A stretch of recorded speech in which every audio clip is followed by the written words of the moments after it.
So Obama's talking about all of this with the global warming and that, and a lot of it's a hoax. It's a hoax. I mean, it's a money-making industry, okay? It's a hoax. Dr. Blaylock, welcome to the show.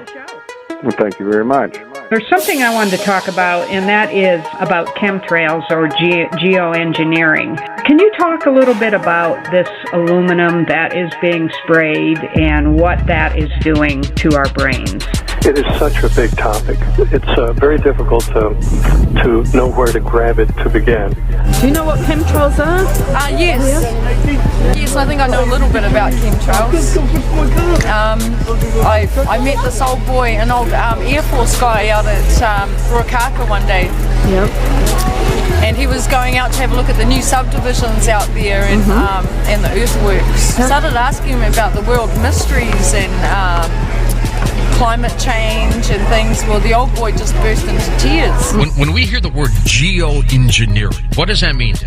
And most people have never even heard that term. And the term basically, George, means that to try to engineer the climate on a global scale. And indeed, that is going on. All available data indicates that without reasonable doubt. We know that people have died over this program. People have been hit to keep them quiet. And we know that other things have happened to keep people in this program. One of the key people that designed the aerosol, the barium salt aerosol, was set up by people in the Reagan administration. You know, a lot of people have been asking me how we prepare our new chemtrail mixes, how we test stuff out. So I'm going to let you guys in on a little secret. Sometimes we just like to go old school. And here's how we get our mixes right. The Mini Chem 500. Now you can take any kind of mind-altering chemical you want and put it in here, and this will turn it into a vapor form.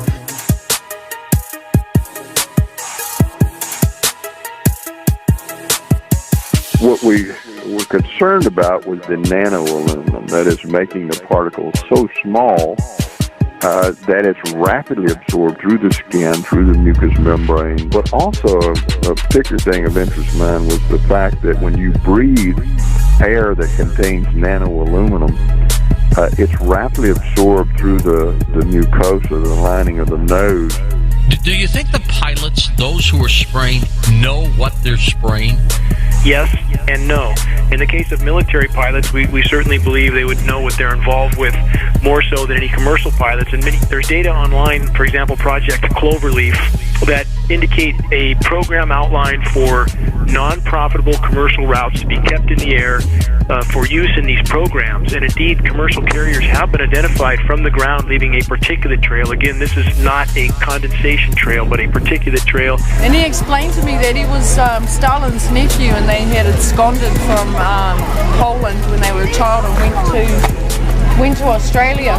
And there he joined the Air Force, and he'd been in the Air Force since the 1930s, which made him cry even more.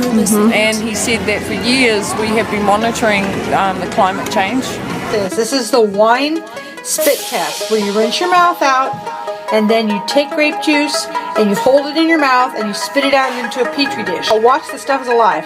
Watch what happens. The white trail is not coming out of the engines. It's coming out of aerosol units on the aircraft. In the very beginning, the early days, the aircraft were flying relatively low, 10,000 feet or below, and they were developing the program. They were mostly contract aircraft, mostly CIA aircraft. Now the program has been expanded, and commercial airliners have been outfitted with aerosol units that are controlled through computer systems and satellites to dispense a barium salt mixture, not coming out of the engine. It's coming out of aerosols. Nano 500 product itu. Oh, baik. Kau balik sudah? Di mana kau sudah? So ada betul-betul business plan ya untuk kita punya These trails that we see that linger and cover the sky to such a degree, George, that now global dimming, another term people aren't familiar with probably, is estimated right now to be 20%. That means 20% of the sun's direct rays are no longer reaching the surface of the planet. There's a hell of a lot of metal up there, and we know that for a fact from our testing. When you look at Alzheimer's patients and measure aluminum levels, you see the highest level at that entry point from the olfactory nerve into the entorhinal cortex. So we have good evidence that aluminum is entering the nose. But he said that they had been they'd been monitoring climate change since the 1930s, and that there was things in the atmosphere that could change people's DNA. Was what he said, which I found kind of unbelievable. Yeah. Watch. Look. Look what it does. Well, the problem is it slowly descends down to the earth, enters the lakes and streams, plants take it up. So then the aluminum content of the plants we eat is much higher. The water we drink is much higher. And we breathe it. When I left Los Angeles last week, I'm in St. Louis this week, I had not come across as many people as I did ever that just were sick. They had these respiratory coughs. They were sneezing. They were convinced they weren't sick, but they didn't know what it was. They said, gosh, we've never had allergies before. I'm not sure this is an allergy season. Is it possible, Dane, that some of the spraying contributes to things like that? And we have checked on information. We do confirm that the name of the project is Project Cloverleaf in the aircraft industry. This is it is very secretive. It is the most secretive thing I have ever encountered. People have died over this, talking about it. So it's actually a small representation, but it's exactly the same as the nozzles we use on the airplane. So this here's a thorium mix with some aluminum in it and a little bit of barium. So let's see how it goes. Demo tengok di sini. Saya buat demo. Saya mau tunjuk. Iya, ya. Okay. Ya. Okay. Okay, cool.